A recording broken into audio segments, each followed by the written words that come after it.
বগুড়া।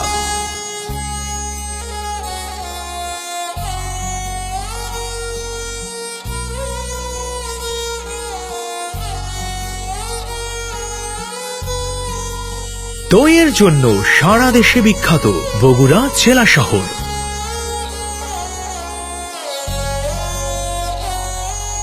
মহাস্থানগড় এবং শহীদ চান্দু স্টেডিয়াম এই জেলার অন্যতম দর্শনীয় স্থান। বগুড়ার মানুষজনের মন অনেক বড়। করতোয়া নদীর তীরে অবস্থিত অনেক শান্তিপ্রিয় একটি শহর বগুড়া। এই এলাকার মরিচ এবং অন্যান্য সবজি সারা দেশে সরবরাহ করা হয়ে থাকে। মাঠের পর মাঠ বিস্তৃত ক্ষেত দেখা যায় এই জেলা জুড়ে। বগুড়া আয়তনে বড় জেলা শহরগুলোর একটি।